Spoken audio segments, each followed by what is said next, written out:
Página 133. No entendí la sonata, pero me quedé encantado de oír tocar a la señora de Swan. Parecíame que su modo de tocar formaba parte, al igual que su bata, que el perfume de la escalera, que sus abrigos y sus crisantemos, de un todo individual y misterioso que vivía en un mundo muy superior a ese donde la razón se siente capaz de analizar el talento. Qué hermosa es esta sonata de Vinteuil, ¿verdad?, me dijo Swann. Ese momento de noche oscura bajo los árboles de donde desciende un frescor movido por los arpegios de los violines. Reconocerá usted que es muy bonito. Tiene todo el lado estático del claror de luna, que es el esencial. No es nada extraordinario que un tratamiento de luz como el que sigue mi mujer tenga influencia en los músculos, porque la luz de la luna no deja moverse a las hojas. Eso es lo que describe tan perfectamente la frasecita: es el bosque de Bolonia en estado cataléptico. Y donde sorprende aún más es a orillas del mar, donde entonces las olas dan unas tenues respuestas que se oyen muy bien, porque todas las demás cosas no se pueden mover. En París ocurre lo contrario. A lo sumo, nota unos resplandores tenues en los monumentos, un cielo iluminado como por un incendio sin color y sin peligro, especie de suceso entrevisto, pero en la frasecita de Vinteuil y en toda la sonata no es eso lo que se ve, lo que sea es en el bosque.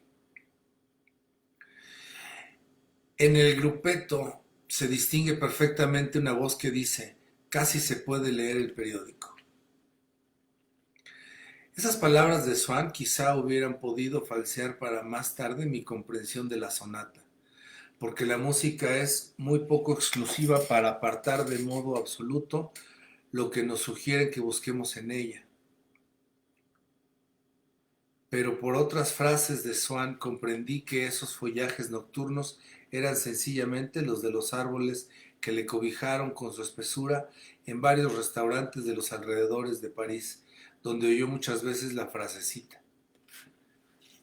En vez de la profunda significación que Swann le había ido a pedir muchas veces, lo que le daba eran follajes colocados, ceñidos y pintados alrededor de ella, y le inspiraban el deseo de volver a verlos, porque la frase parecía ser cosa interior a esos follajes, como un alma.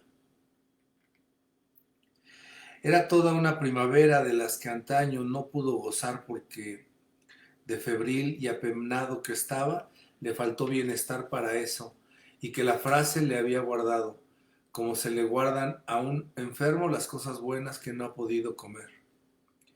La sonata de Vinteuil le decía muchas cosas de aquellas bellezas que sintió, tantas noches en el bosque, cosas que no habría podido decirle Odette si a ella se las preguntara, porque entonces se hallaba tan bien presente como la frase de la sonata. Pero Odette estaba junto a él, y no en él, como el motivo de Vinteuil, y por consiguiente no veía, aunque Odette hubiese sido 1000 veces más comprensiva, lo que para ningún humano es posible. Por lo menos he estado mucho tiempo creyendo que esa regla no tenía excepción, que se exteriorice. Qué bonito es en el fondo eso de que el sonido pueda reflejar, como el agua o como un espejo, ¿verdad? Y observe usted que lo que me muestra la frase de Vinteuil es todo aquello en que en aquella época no me fijaba yo. Ya no me recuerdan nada de mis amores y mis penas de entonces. Me ha dado cambiazo. Carlos, se me figura que todo eso que estás diciendo no es muy halagueño para mí. ¿Cómo que no? Las mujeres son tremendas. Yo quería decir a este joven que lo que se ve en la música, yo por lo menos, no es en ningún modo la voluntad en sí y la síntesis del infinito, sino, por ejemplo, al bueno del Verdurán enlevitado en el palmarium del jardín de aclimatación. Esa frasecilla que me ha llevado 1000 veces a cenar con ella a Armenoville, sin salir de este salón. Y qué caramba, siempre es menos molesto que ir a Armenoville con la señora de Camembert.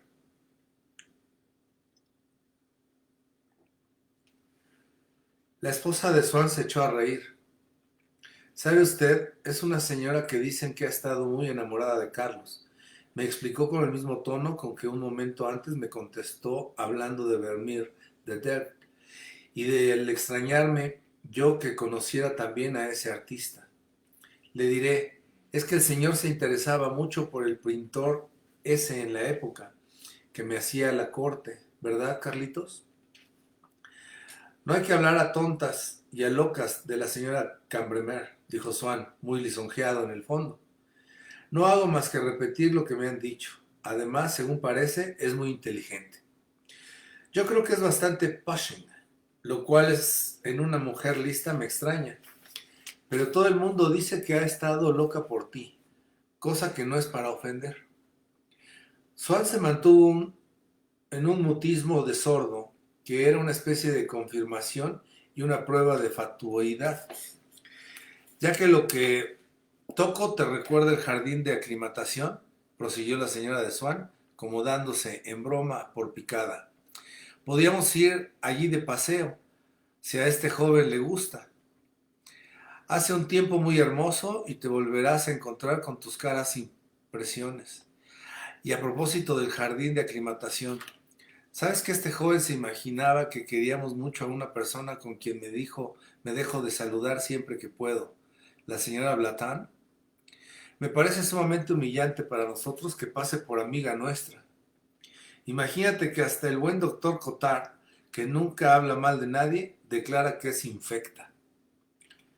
¡Qué horror!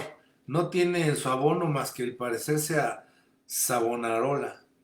Es exactamente el retrato de Savonarola por Fra Bartolomeo.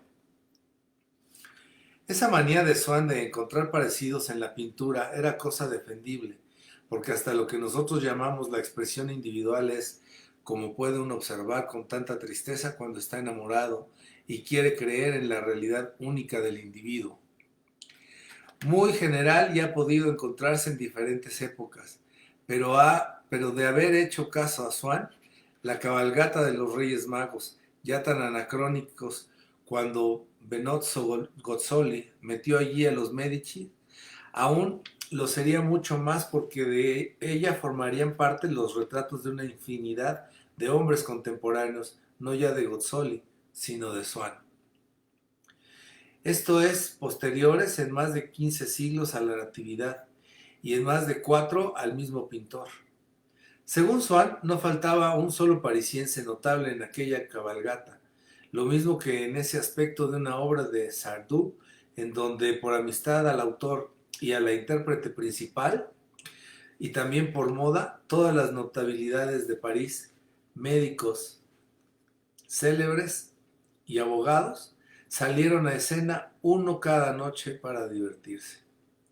Pero, ¿y qué tiene que ver esa señora con el jardín de aclimatación? Muchísimo. Es que te imaginas, Odette, que tiene el trasero azul, como los monos. Carlos, qué impertinente eres. No, estaba pensando en lo que dijo el singalés. Cuéntaselo. Es realmente una frase. No, es una tontería. Ya sabe usted que a esa señora le gusta hablar con todo el mundo dándose aires de amabilidad y sobre todo de protección. Lo que nuestros vecinos de Támesis llaman patronizing, interrumpió Odette. Pues hace poco fue al jardín de aclimatación, donde ahora hay algunos negros ingaleses. Creo, según dice mi mujer, que está más fuerte que yo en etnografía. Vamos, Carlos, no te burles. Pero si no me burlo, bueno, pues se dirige a uno de ellos y le dice, Hola, negrito. No es nada. El caso es que al negro no le gustó el calificativo y entonces le contestó todo furioso. Negrito yo, pues tú, pues tú, camello. ¿Verdad que es muy divertido? Me gusta muchísimo esa historia. Es de las buenas. Ve uno también a la señora Blatán y al negro que dice, tú, camello. Yo manifesté vivísimos deseos de ir a ver a aquellos cingaleses, uno de los cuales llamó camello a la señora Blatán. No es que me importara nada, pero pensé que para ir al jardín de aclimatación y a la vuelta tendríamos que cruzar la avenida de las Acacias, donde tanto había yo admirado a la señora de Swan, y que quizá aquel mulato amigo de Coquelin, al que nunca pude mostrarme en el momento de saludar a la esposa de Swan, me vería sentado junto a ella en el fondo de una victoria.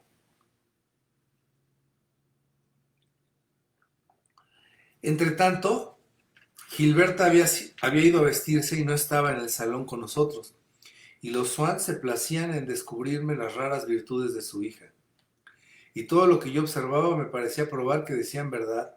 Yo noté que, tal como su madre me lo dijo, Gilberta tenía no solo con sus amigas, sino con los criados, con los pobres, atenciones delicadas y muy premeditadas, gran deseo de agradar y miedo a no dejar contenta a la gente, lo cual se traducía en menudencias que muchas veces le daban mucho trabajo. Hizo una labor con destino a nuestra vendedora de los Campos Elíseos, y para llevársela salió un día que nevaba, no por perder tiempo. No tiene usted idea del corazón que tiene, porque lo oculta, dijo su padre. Ya tan joven, parecía tener más juicio que sus padres. Cuando Swan hablaba de las grandes relaciones de su esposa, Gilberta volvía la cabeza a otro lado, pero sin aire de censura, porque le parecía que su padre no podía ser blanco de la más leve crítica. Un día le hablé yo de la señorita de Venteuil y me contestó: no quiero conocerla nunca, por una razón, y, y es que no fue buena con su padre, y a lo que dicen, le hizo sufrir mucho. Usted no podrá concebir eso, ¿verdad? Como me pasa a mí, porque a usted le parecerá que no puede sobrevivir uno a su padre. Eso me pasa a mí con el mío, cosa muy natural. ¿Cómo se va a olvidar a una persona que ha querido uno siempre? Cierta vez estuvo más mimosa que de costumbre con su padre, ya se lo dije cuando Swan se hubo ido, y ella me respondió: sí, pobrecillo, es que por estos días hace años que se le murió su padre.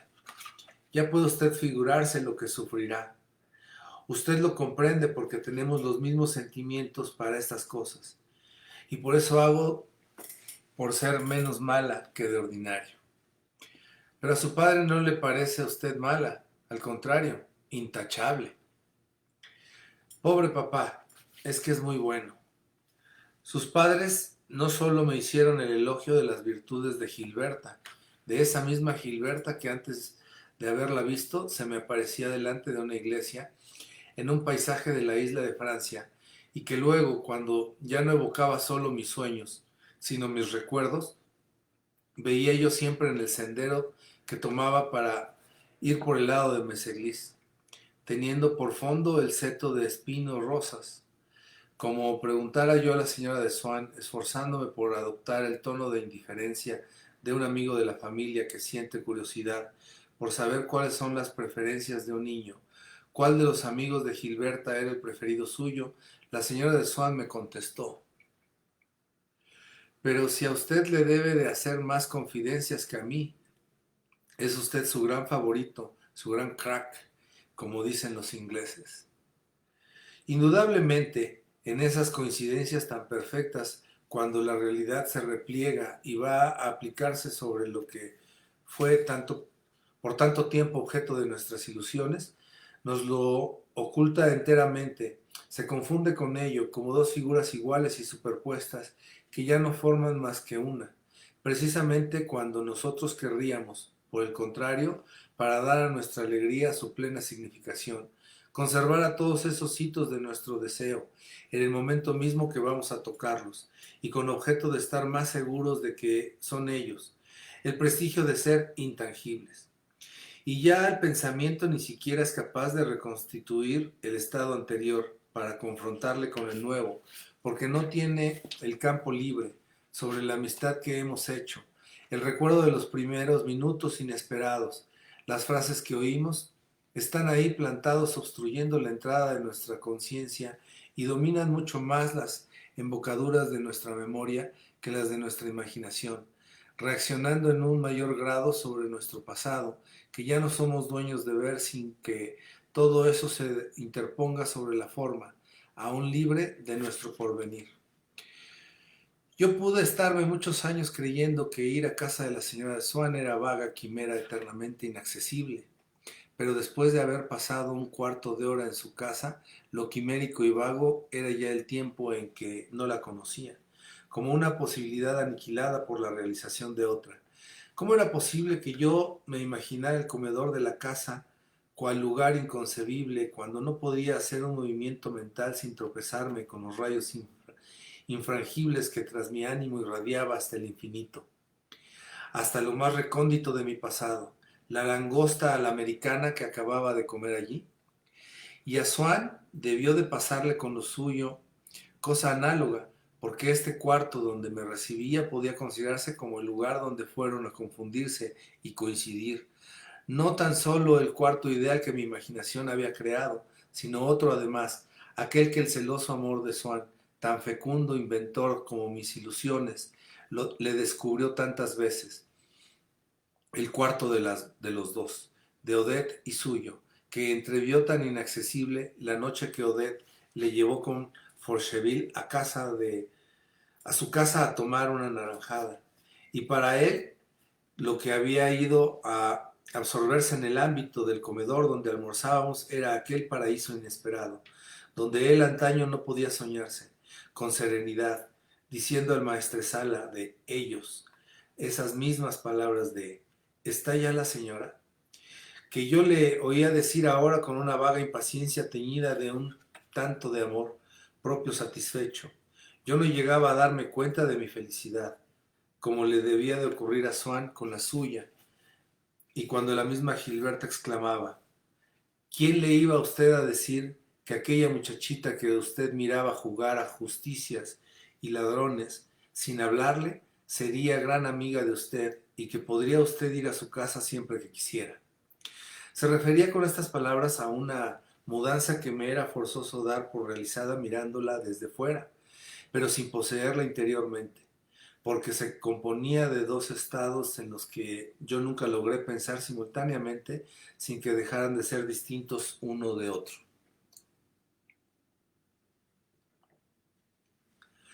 Y sin embargo, aquel cuarto del que la voluntad de Swan anheló con tanta pasión, aún debía de conservar para él algunas dulzuras, a juzgar por lo que me ocurría, porque para mí no había perdido todo su misterio. Al entrar en casa de Gilberta, no ahuyenté yo desde allí la singular seducción en que por tanto tiempo supuse que se bañaba la vida de los Swan. La hice retroceder porque estaba domada al presente por ese extraño, ese paria que yo era antes, y al que ahora ofrecía graciosamente la señora de Swan para que tomara asiento, un sillón delicioso, hostil y escandalizado, pero en el recuerdo aún sigo percibiendo en torno mío la seducción aquella. ¿Será porque los días que me invitaban a almorzar para salir luego con Gilberta y con ellos imprimía yo con mi mirada, mientras que estaba solo esperando, en la alfombra, en las butacas, en las consolas, en los biombos y en los cuadros la ida, en mí grabada de que la señora de Swan o su marido o Gilberta estaban a punto de entrar? ¿Será porque desde entonces esas cosas han vivido en mi memoria a los Swan y acabaron por tomar algo de ellos? ¿Será porque en mi conciencia de que los Swan pasaban sus días en medio de esas cosas las convertía yo todas en algo como emblemas de su vida particular y de sus costumbres, de aquellas sus costumbres de las que estuve excluido tanto tiempo, que hasta cuando me hicieron el favor de entremezclarme a ellas seguía pareciéndome extrañas? Ello es que cada vez que pienso en ese salón, que a Swann le parecía, sin que esa crítica implicara en ningún caso intención de contrariar los gustos de su mujer, tan abigarrado porque, aunque fue concebido con arreglo al tipo, medio estufa, medio estudio, del cuarto donde conoció a Odette. Luego ella empezó a sustituir aquella mezcolanza de objetos chinos, que ahora juzgaba un tanto de relumbrón y de segunda fila, por innumerables mueblecillos forrados de sederías antiguas, Luis XIV, sin contar las admirables obras de arte que se trajo Swann de la casona del muelle de Orleans. Ese salón, digo, tan compuesto, cobra en mi memoria particular cohesión, unidad y encanto, tales como nunca los tuvieron para mí los más intactos conjuntos que no ha legado el pasado, ni esos otros aún vivos, donde se graba la huella de un individuo, porque solo nosotros podemos dar a ciertas cosas, gracias a la creencia de que tienen una existencia aparte, un alma, que luego esas cosas conservan y desarrollan en nosotros mismos. Todas las figuraciones que yo me había hecho de las horas, distintas de las que transcurren para los demás humanos, que los Swann pasaban en este cuarto, que era respecto al tiempo cotidiano de su vida, lo que el cuerpo es al alma, y que debía expresar su singular calidad. Todas esas ideas estaban repartidas y amalgamadas, inquietantes e indefinibles por doquier, en el emplazamiento de los muebles, en el espesor de las alfombras, en la orientación de las ventanas y en el servicio doméstico. Cuando acabado el almuerzo, nos íbamos a sentar junto al gran ventanal del salón, mientras que la señora de Swann me preguntaba cuántos terrones quería en el café. No era solamente el taburete de seda que ella empujaba hacia mí el que exhalaba, juntamente con la dolorosa seducción que yo antaño sintiera, en el nombre de Gilberta, primero junto al espino rosa y luego junto al macizo de laureles, la hostilidad que me mostraron sus padres, también percibida y compartida al parecer por este mueblecillo, que a mí me parecía una cobardía imponer mis pies a su acolchado ser indefenso. Un alma personal le enlazaba secretamente con la luz de las 2 de la tarde, tan distinta de lo que era en cualquier otra parte en aquel golfo donde movía a nuestros pies sus olas de oro, entre las que sobresalían los azulosos canapés y los vaporosos tapices como islas encantadas, y hasta el cuadro de Rubens, colgado encima de la chimenea, tenía ese género y casi esa potencia de seducción que las botas de cordones del señor Swann y que su abrigo con esclavina, que me inspiraba vivos deseos de tener uno igual, y que ahora Odette decía a su marido que reemplazara por otro para estar más elegante, cuando yo les hacía el honor de acompañarlos. Iba ella a vestirse cuando yo hacía protestas de que ningún traje de calle igualaría, ni con mucho, a la maravillosa bata de crespón de China o de seda color rosa viejo, cereza, rosa tiepolo, blanco, malva, verde, roja, amarillo liso o con dibujos, con la que almorzó la señora de Swann y que se iba a quitar ahora. Cuando yo le decía que debía salir así, se reía ella por burla de mi ignorancia o por agrado de mi cumplido. Se excusaba de tener tantas batas porque decía que solo dentro de una bata se sentía bien, y nos dejaba para ir a vestirse uno de aquellos soberanos trajes que se imponían a todo el mundo, y a veces yo era el llamado a escoger de entre todos ellos cuál debía ponerse.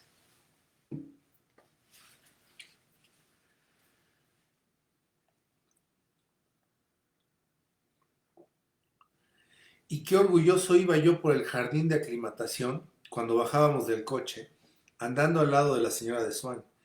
Ella marchaba con andar lánguido, flotante, el abrigo, y yo le lanzaba ojeadas de admiración, a las que me respondía coquetonamente su dilatada sonrisa.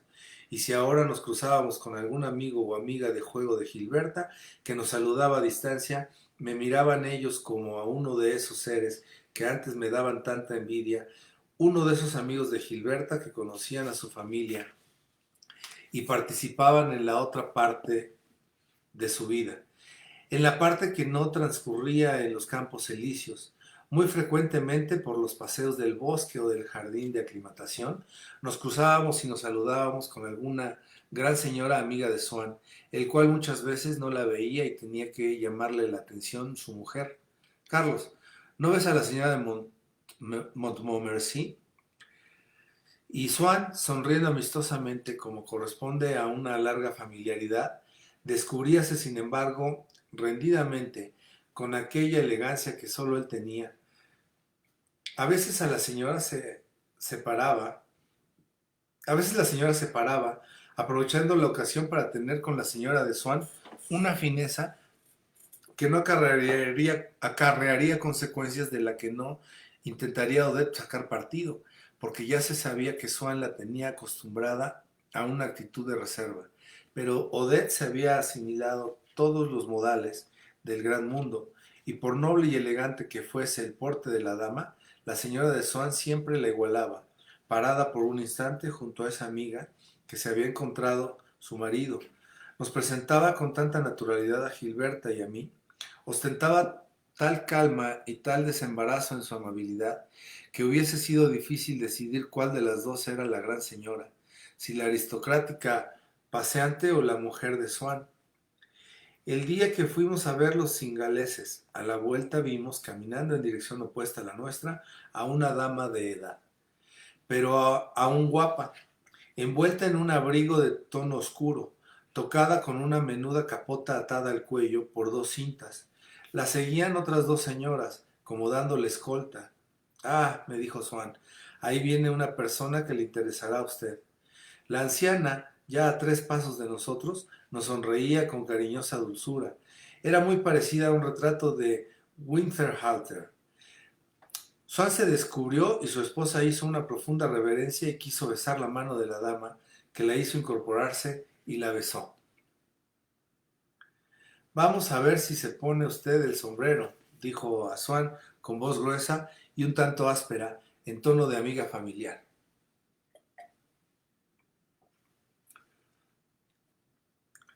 Voy a presentarle a su Alteza Imperial, me dijo la señora de Swann.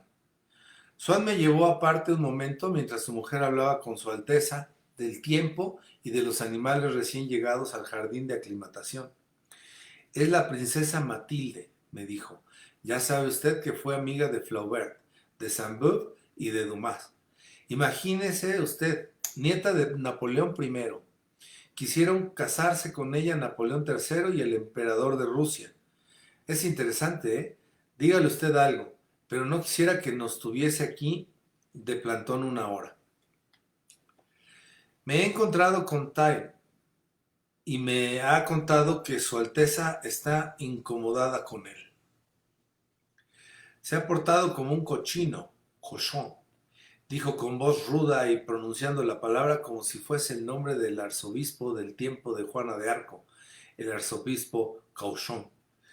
Después de ese artículo que ha escrito sobre el emperador, le he dejado una tarjeta de despedida. Yo sentí la misma sorpresa que se tiene al abrir el epistolario de la duquesa de Orleans, princesa palatina por nacimiento. Y en efecto, la princesa Matilde, de sentimientos muy franceses, los expresaba con honrada rudeza, como la que había en la Alemania antigua, heredada sin duda de su madre, Württemburguesa. Pero en cuanto sonreía, su franqueza, un tanto ruda y casi masculina, dulcificábase de languidez italiana. Y el todo iba envuelto en un atavío de segundo imperio, que aunque la princesa le llevara indudablemente tan solo por apego a las modas que le gustaron, parecía que su intención era la de no incurrir en una falta de color histórico y responder a las esperanzas de los que esperaban de ella la evocación de otra época. Apunté a Swann que le preguntara si había tratado a Musset. Muy poco, caballero, contestó con aspecto de fingido enfado. Y en efecto, era broma aquello de llamar caballero a Swann, con el que tenía mucha intimidad. Le tuve a cenar una noche. Le había invitado para las 7. A las 7:30, como aún no había aparecido, nos pusimos a la mesa. Llega a las 8, no me saluda, se sienta, no abre la boca y se marcha cuando acaba la cena, sin que supiéramos cómo era su metal de voz. Estaba borracho, perdido, y eso no me dio muchas ganas de volver a las andadas. Swan y yo esperamos un poco aparte.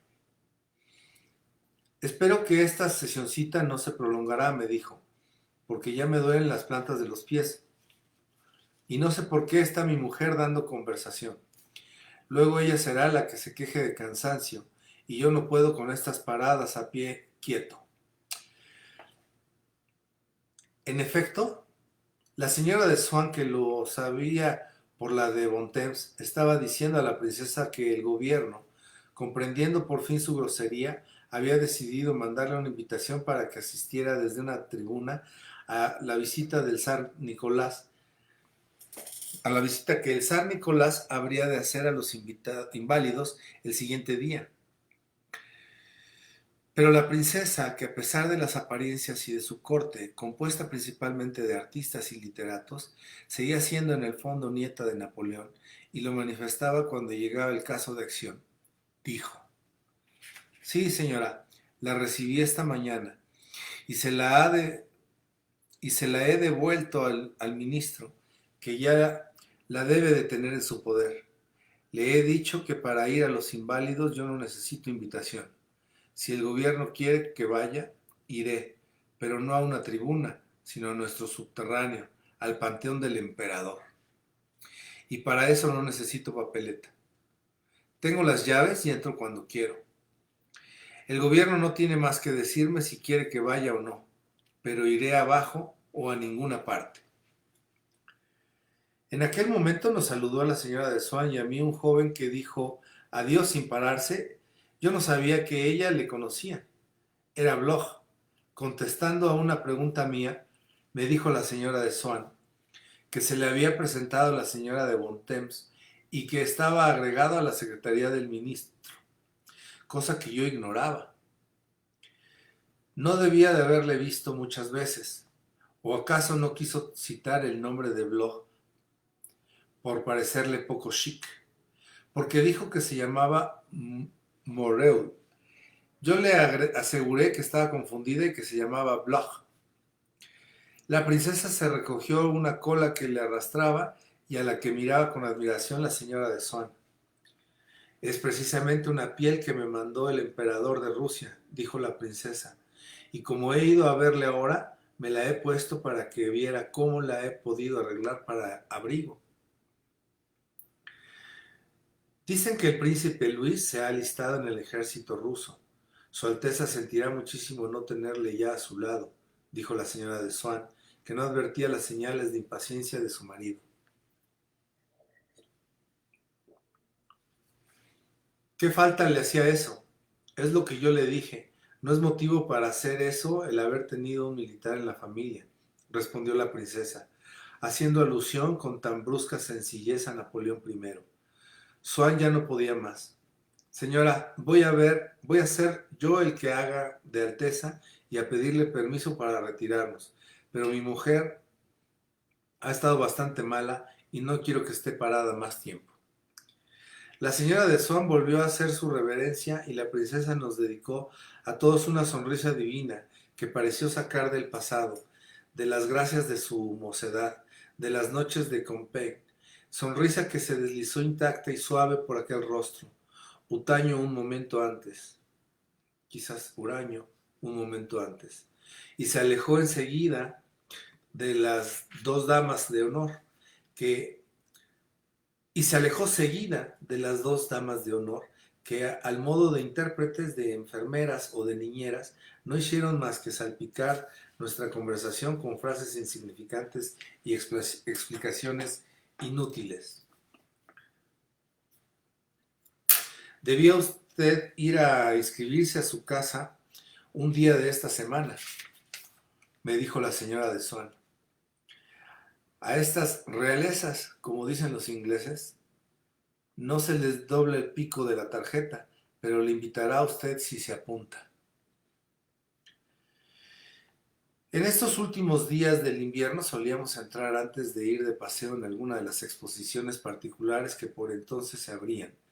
Los marchantes de cuadros, propietarios de los locales donde se celebraban las exposiciones, Saludaban con especial deferencia a Swann, reputado como un coleccionista de importancia, y en aquellos días fríos aún despertábanme de nuevo los viejos deseos de marcharme hacia el mediodía o Venecia, aquellas salas donde reinaba una primera ya bien entrada y un sol ardiente que ponían violáceos reflejos en los rosados alpilles y daban al gran canal una oscura transparencia de esmeralda. Cuando hacía mal tiempo, íbamos al concierto o al teatro, luego a merendar a un té. En cuanto que la señora de Swann deseaba decirme alguna cosa de la que no quería que se enterasen las personas sentadas alrededor, o los camareros, me lo decía en inglés, como si fuera ese idioma de exclusivo conocimiento de nosotros dos. Pero resultaba que todo el mundo sabía inglés menos yo, que aún no lo había estudiado, y así tenía que decírselo a la señora de Swann para que cesara en aquellas reflexiones referentes a las personas que tomaban el té o lo servían, reflexiones que suponía yo serían desagradables, sin entenderlas, y de las que no perdía ni una palabra el individuo aludido.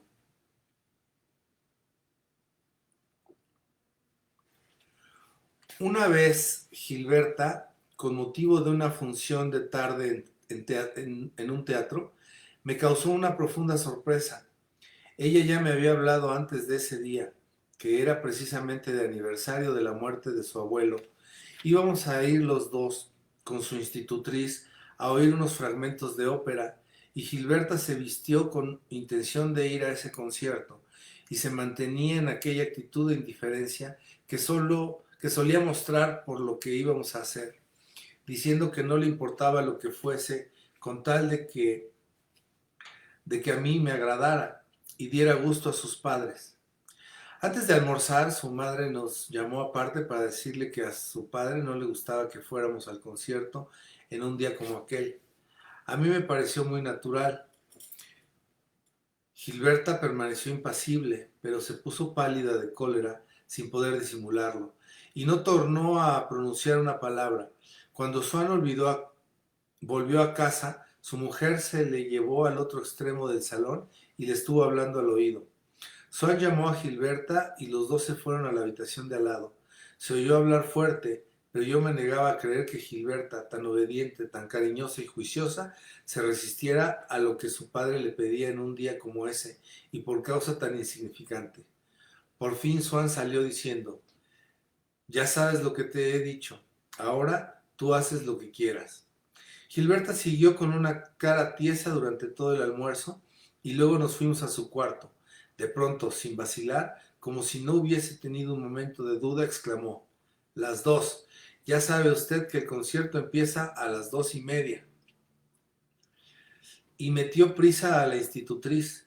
Yo le dije: «¿Pero no se molestará su padre de usted?». «No, nada de eso». Pues parece que tenía miedo de que pareciese raro que fuera usted al teatro un día así. ¿Y qué me puede a mí importar lo que piensen los demás? Me parece grotesco eso de ponerse a pensar en los demás cuando se trata de cuestiones de sentimiento. Uno siente para sí y no para el público.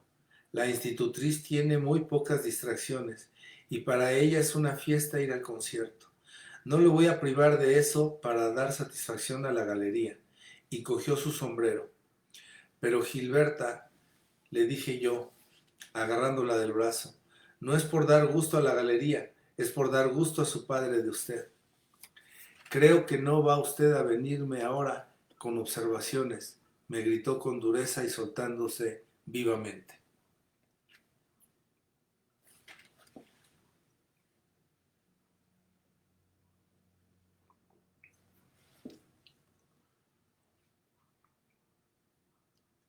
Y aún me hacían los Swann más preciosos favores que llevarme con ellos al jardín de aclimatación o al concierto, porque no me excluían ni siquiera de su amistad con Bergot, causa de la seducción que primeramente me inspiraron cuando, aún antes de conocer a Gilberta, pensaba yo que su intimidad con el divino viejo la hubiese convertido para mí en la más ansiada de las amigas, aunque el desdén que yo debía de infundirle me quitaba toda esperanza de que me llevara jamás con él a visitar sus ciudades favoritas.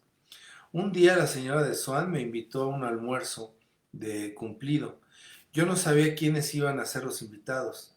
Al llegar ya en el recibimiento, me sentí desconcertado por un incidente que me azoró mucho. La señora de Swan rara vez dejaba de poner en práctica esos usos que pasan por elegantes un determinado año y luego no se mantienen y caen en el olvido. Así, años antes tuvo su handsome cap o mandaba imprimir en las invitaciones a un almuerzo que se trataba de to meet a un personaje de mayor o menor notoriedad. Muchas veces esas costumbres no tenían nada de misterioso ni exigían iniciación. Y así, siguiendo una insignificante innovación de aquellos años importada de Inglaterra, la señora de Swan hizo a su marido que se encargara tarjetas con el nombre de Carlos Swan precedido de la abreviatura Mr. Después de la primera visita que hice yo a su casa, la señora de Swan dejó en la mía uno de aquellos cartones, como ella decía, con la punta doblada. A mí nunca me había dejado tarjeta nadie. Sentí emoción, orgullo y gratitud tales que junté todo el dinero que tenía para encargar una soberbia cesta de camelias que mandé a la señora de Swan. Rogué a mi padre que fuera a dejar tarjeta en su casa, pero haciendo grabar previamente y lo antes posible delante de su nombre el Mr. No hizo de ninguno de ambos ruegos, lo cual me tuvo unos días desesperado, aunque luego me pregunté si no había hecho bien. Pero al fin y al cabo, aquella costumbre del Mr., aunque inútil, era clara. Pero no ocurría lo mismo con aquella otra que se me reveló el día del dicho almuerzo, pero sin revelárseme al mismo tiempo su significado. En el momento de ir a pasar del recibimiento al salón, el maestresala me entregó un sobre fino y alargado en el que estaba escrito mi nombre. Yo, sorprendido, le di las gracias, mientras que miraba el sobre. No sabía lo que hacer con él, como le ocurre a un extranjero con uno de esos menudos instrumentos que se ofrecen a los convidados en las comidas chinas. Vi que estaba cerrado, pensé que acaso pareciese indiscreción abrirle enseguida, y me lo guardé en el bolsillo con aire de suficiencia. La señora de Swan me había escrito unos días antes para que fuera a almorzar con ellos en Petit Comité. Y sin embargo, había 16 personas, entre las cuales ignoraba yo por completo que estuviera Bergot. La señora de Swan, que acababa de nombrarme, como decía ella, a varias de esas personas, de pronto inmediatamente detrás de mi nombre y en el mismo tono, como si no fuéramos más que dos invitados de almuerzo que debían sentir análoga satisfacción en conocerse, pronunció el de Bergot, el suave y cano cantor. El nombre me causó la misma impresión que la detonación de un disparo de revólver hecho contra mí, pero instintivamente, para no quedar en mala postura, saludé allí delante de mí como uno de esos prestidigitadores que aparecen intactos y enlevitados entre el humo de un tío de donde surge una paloma blanca. Me estaba devolviendo el saludo un hombre joven, tostado, menudo, fornido y miope, de nariz encarnada en forma de caracol y perilla negra, y sentí una moral tristeza, porque acababa de caer hecho polvo, no solo el lánguido viejecito, del que ya no quedaba nada, sino asimismo la belleza de una inmensa obra que yo tenía alojada en el organismo sagrado y declinante que construí expresamente como un templo para ella, y a la que no quedaba sitio ninguno en ese cuerpo achaparrado, todo lleno de huesos, de vasos y ganglios, del hombrecito chato, de negra perilla que tenía delante de mí. Y resultaba que todo el Bergot que yo había elaborado lenta y delicadamente, gota a gota, como una escalactita con la transparente belleza de sus libros, de pronto no servía para nada desde el momento en que había que atenerse a la nariz del caracol y la perilla negra. como ya no nos sirve la solución que habíamos hallado a un problema sin haber leído bien sus datos ni tener en cuenta que el resultado había de dar una determinada cifra. Nariz y perilla eran elementos ineluctables y molestísimos, porque me obligaban a reedificar enteramente el personaje de Bergot, y aún es más, parecía que implicaban, que producían y que segregaban sin cesar una determinada modalidad de espíritu activa y pagada de sí misma. Cosa realmente desleal, porque ese espíritu nada tenía que ver con el linaje de inteligencia que se difundía por aquellos libros que yo conocía tan perfectamente, penetrados todos de divina y dulce sabiduría. Tomando esos libros como punto de partida, jamás habría yo llegado a aquella nariz de caracol, pero partiendo de aquella nariz que con aspecto de despreocupada bailaba, solo y fantasía, iba a cualquier parte menos a la obra de Bergot, al parecer, llegaría por ese camino a una mentalidad de ingeniero apresurado, de esos que cuando lo saluda uno creen muy correcto decir, yo bien, gracias, ¿y usted? Antes de haberles preguntado cómo están y que cuando les dice a alguien que han tenido mucho gusto en conocerlos, responden con una abreviatura que ellos se figuran elegante, inteligente y moderna, porque evita perder en vanas fórmulas un tiempo precioso. Igualmente, indudablemente los nombres son caprichosos dibujantes y nos ofrecen croquis de gentes y tierras, tampoco parecidos que luego sentimos cierto estupor cuando tenemos delante en lugar del mundo imaginado, el mundo visible, el cual, por lo demás, tampoco es el mundo verdadero, porque nuestros sentidos no tienen el don de adueñarse del parecido más desarrollado que la imaginación. Tanto es así que los dibujos, aproximados por fin, que se pueden lograr de la realidad, difieren del mundo visto en el mismo grado, por lo menos que éste difería del imaginado. Pero en lo relativo a Bergot, esa molestia del nombre previo no era nada comparada con la que me causaba el conocer su obra, porque tenía que atar a ella, como a un globo, a aquel hombrecillo de la perilla, sin saber si tendría fuerza ascensional. Sin embargo, parecía que él era en realidad el autor de aquellos libros que tanto me gustaban, porque cuando la señora de Swann se creyó en el caso de decirle cuánto admiraba yo una de sus obras, no mostró asombro alguno porque se lo dijeran a él y no a otro invitado, ni dio muestras de que se tratara de una equivocación, sino que hinchó la levita que se había endosado en honor de aquellos invitados con un cuerpo ansioso del almuerzo próximo. Y como tenía la atención puesta en otras cosas más importantes, la idea de sus libros no le inspiró más que una sonrisa, como si fuera un episodio ya pasado de su vida anterior o una alusión a un disfraz de duque de Guisa que se puso hace muchos años en un baile de trajes. E inmediatamente sus libros empezaron a decaer, en mi opinión,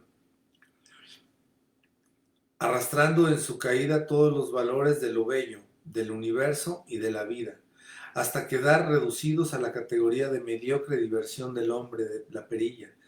Decíame yo que indudablemente el escribirlos debía de haberle costado mucho, pero que si hubiera vivido en una isla ceñida por bancos de ostras perlíferas, se habría consagrado con el mismo éxito al comercio de perlas. Su obra ya no me parecía inevitable.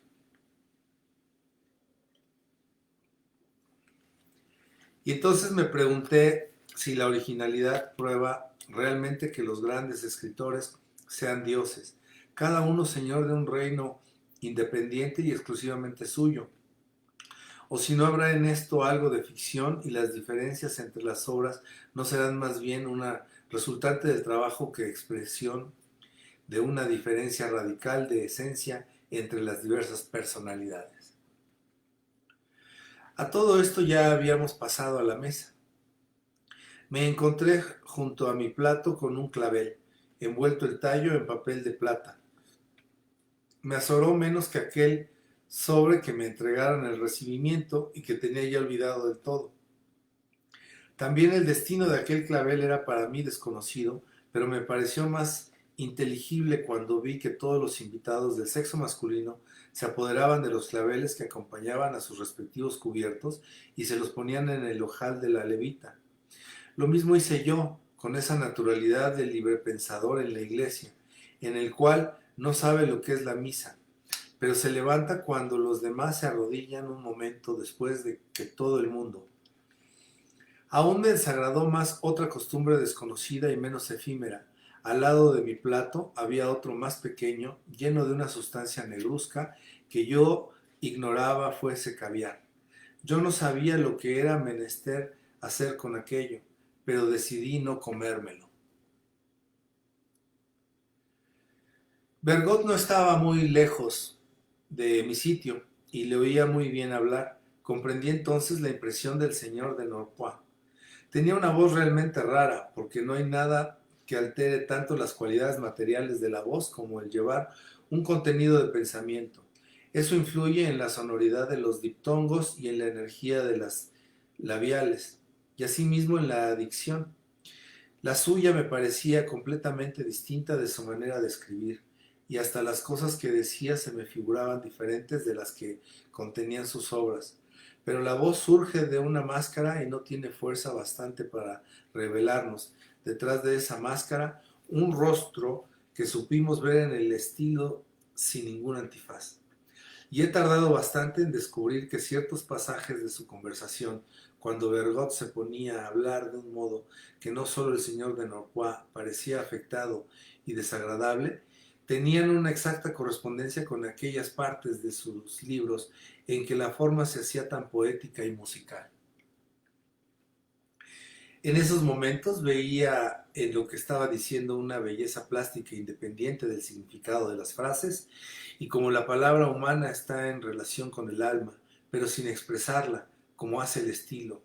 Bergot parecía que hablaba al revés, salmodiaba algunas palabras, y cuando perseguía a través de ellas una sola imagen, las enhebraba sin intervalo como un mismo sonido, con fatigosa monotonía. De suerte que aquel modo de hablar pretencioso, enfático y monótono era indicio de la cualidad estética de lo que decía, y en su conversación venía a ser el efecto de aquella misma fuerza que en sus libros originaba la continuidad de imágenes y la armonía. Y por eso me costó mucho más trabajo darme cuenta a lo primero de que lo que estaba diciendo en aquel momento, en aquellos momentos no parecía que era de Bergot, cabalmente porque era muy de Bergot. Era una profesión de ideas precisas, no incluidas en ese género Bergot, que se habían apropiado muchos cronistas, y esa diferencia, vista vagamente a través de la conversación, como una imagen tras un cristal ahumado, era probablemente otro aspecto del hecho ese de que cuando se leía una página de Bergot, nunca era semejante a lo que habría escrito cualquiera de esos vulgares imitadores que, sin embargo, en el libro y en los periódicos, exornaban su prosa con tantas imágenes y pensamientos a lo Bergot. Debíase esta diferencia de estilo a que lo Bergot era ante todo un cierto elemento precioso y real, escondido en el corazón de las cosas, y de donde le extraía aquel gran escritor gracias a su genio, y esta extracción era una finalidad del dulce cantor, y no el hacer cosas a lo Bergot.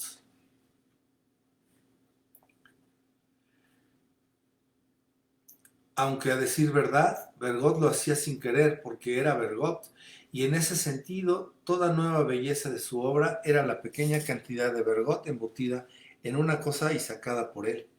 Pero aunque por ende cada una de esas bellezas estuviese emparentada con las demás y fuese reconocible, seguía sin perder su particularidad, como el descubrimiento que la trajo a la vida, por consiguiente nueva y distinta de lo que se llamaba género Bergot, el cual no era sino vaga y síntesis de las cosas Bergot, ya descubiertas y redactadas por él, pero por las que no podría adivinar ningún hombre sin genio lo que el maestro descubriría más adelante.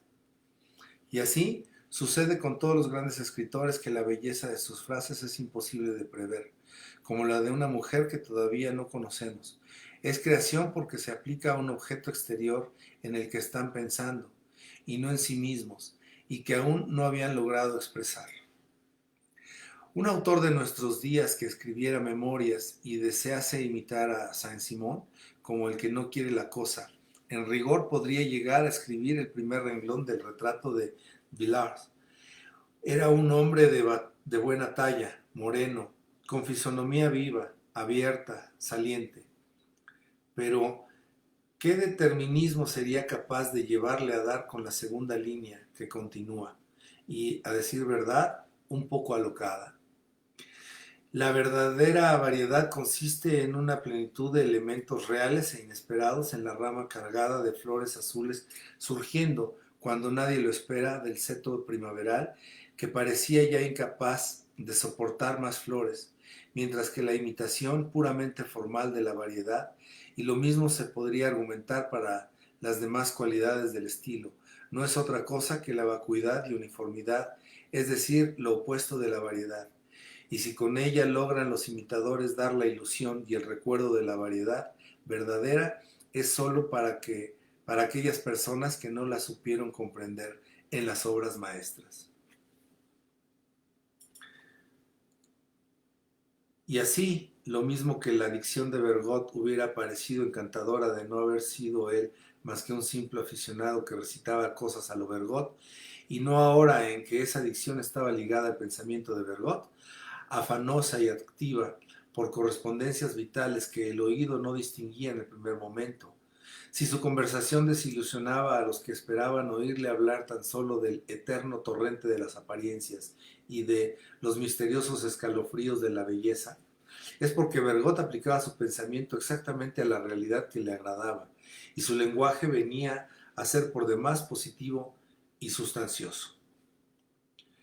Página 157.